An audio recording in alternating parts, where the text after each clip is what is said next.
Hi everyone, welcome to my YouTube channel. My name is Leia Sonre. Are you tired of throwing money on rent on yearly basis, on weekly basis, on monthly basis? Or you are considering taking home ownership responsibility? Today we are going to explore the pros and cons of renting versus buying a home. Which one is better? Before I go further, let's examine this kind of scenario. What does Bible say concerning this? Why I like Bible is because the Bible has been tested for a couple of years, for decades, for centuries, for thousands of years, and some of those principles are still valid as when it was written. So let's check what Bible has for us concerning these two matters. The first one is Proverbs 24:27. The Bible says that put your outdoor work in order and get your feet ready. After that, build your house. Smart. Put your outdoor work in order and get your feet ready. After that, build your house. That is the first thing that Bible says concerning house and work. Let me share with you the second Bible verse that I want to share with you. Luke chapter 14, verse 28 to 30. For which of you intending to build a tower seated not down first and counted the cost whether he has sufficient to finish it? Less happily after he had laid the foundation and is not able to finish it, and all that behold it began to mock him, saying, This man began to build and was not able to finish it. This one has been the cases for many people in Africa nowadays. They will start an apartment without counting the cost that will finish the apartment, and many of them will be frustrated to sell it in carcass because they don't count the cost first. So when you look at those two Bible chapters, Proverbs 24 verse 27 says that prepare their work, get their feet ready, then after which build a house. That one is telling us that before you can build a house, make sure that your business is ready, make sure that you are making consistent profits in your business, make sure that everything is going right in your business before you can consider building a house. And then if you're an employee, make sure that you have a steady income and then you have already saved for the money to build your house before you even started. Otherwise, it's going to be counted as a bad investment. I have a case study for us today. Joe and Mike, both of them, they were handing over 210 million from their family inheritance, and they have opportunity to use the money for what they like. And Mike went ahead and buy a house worth 210 million, and everybody celebrated him. He became a new landlord. He bought the house in Lekki, and everybody was congratulating him. Mike is just become a landlord, and he just bought a new house for 210 million, and everybody was happy. But Joe has a different approach. Joe removed the 10 million on top of that 210 million. He used it to rent an apartment, a prototype of what Mike bought. He rented it for 10 million naira, and he was living the same standard as Mike is living. So both of them are living the same standard. But don't forget that Joe has 200 million set aside for investment. Joe set aside the money and put it on where he can get 20% return on investment per annum.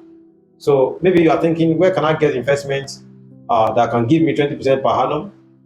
Go to comment section, just comment investment. I'm going to send you to your email. Comment investment, put your email address. I'm going to send you investment, or you follow me on Instagram at Lesonre. Comment investment and send to my DM. I'm going to send you some of the investment that you can do. I can get 10% return on investment. So Joe put his 200 million into the investment that can give him 20% return on investment. And then you know what happened? The first year, Joe got around 240 million.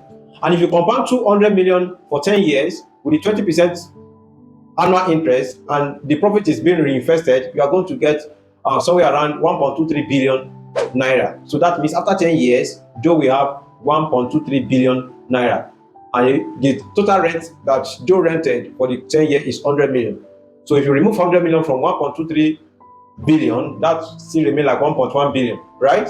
So after 10 years, Mike's house is 10 years old. According to the inflation of what is going on in Nigeria, maybe the house that he bought for 210 million is now worth 300 million because of the capital gain and inflation. But don't forget, the house just worth 300 million.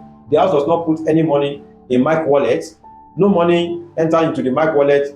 From the very first day he bought the house, nothing. He was keeping on spending money on that same house for the maintenance, for the bills, and other things. But Joe was not spending the maintenance cost of the house. He was just renting the apartment for 10 million.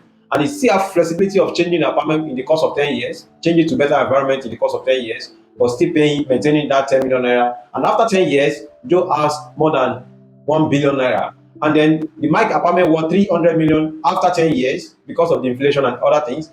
But do you know that Joe can decide to buy a bigger apartment, bigger than that of Mike, for around 500 million, and he will still have another 500 million set aside for other investments. Can you now see that Bible is right 100% of time? Let's read it again. Put your outdoor work in order, get your feet ready, after that build your house. So it is good to have your house. You are living in your house is better to be bought or to build by the profit, not the hard-earned money. Your hard-earned money is the seed, and you need to plant the seed somewhere else and let the seed germinate and use the return on investment from the seed to buy a house. Yeah, sure. In case you are living in US or Canada or Western world, it is easier to get your apartment over there, like through mortgage. They ask you to pay like 20% or 10% down payment and spread the remaining one for 30 years. So that will slow you down. Do you know why? Because it's going to increase your monthly remittance, and then that will now slow your movement because you already pay some 10% down, and you're going to be in rat race for the couple of years, for the next decade, for the next 2 decades. Why? Because the money that you are getting that you're supposed to be reinvesting, you are paying it, and it's going to slow your movement. It's going to slow you down. So why not paying that 10% or 20% or 30%? Why not investing it? And every month, the exact money that you're supposed to pay for the mortgage, you are reinvesting it, you are compounding it. And after 10 years, you might get the money to buy a better house, and you are not going to pay any mortgage. And that is how to invest smartly without buying the house first. The Bible says it very clearly. He said it, and it's very clear. Put your outdoor work in order and get your feet ready. After that, build your house. So you need to build your investment portfolios. The profit from your investment portfolios supposed to use to buy house. But the many mistakes that many people make, whether in Nigeria, whether in South Africa, whether in Ghana, they always prioritize getting a house above investment. So everyone buy house with hard-earned money. They end up slow their financial freedom journey. They end up slowing it down because it will slow you down. The journey that you're supposed to be financially free by age 30, age 40, age 50, you end up not free financially by age 60 or 70 because you took the wrong step, wrong approach to investment. So not everybody can be a business owner, but everybody can be an investor. If you're an employee or self-employed or business owner and you have access to funding and liquidity, don't forget to invest your money and compound it and make it become the second wonder of the world, because Albert Einstein said that compound interest is the second wonder of the world. So if you're a business owner, can you buy a house or you rent one as a business owner? If you know that the house that you wanted to buy, the money that you wanted to use to buy the house is not a profit from a previous investment, it's not a good option. If you are self-employed, the house that you wanted to buy for yourself is not the profit from the previous investment, it's not a good option. And many employees, they are caught in rat race because they want to buy a house or they want to build a house because they have been brainwashed that the house is an asset. The house that you are living in is not an asset. The one that you are putting for rentage is an asset. And that one, I'll drop a video that will show you that even the house that you buy for investment might not be the smartest and the best investment nowadays, because the world is keeping on changing and different things is coming up every day. So subscribe to my channel, click the like buttons and notification button to see my next video. Thank you.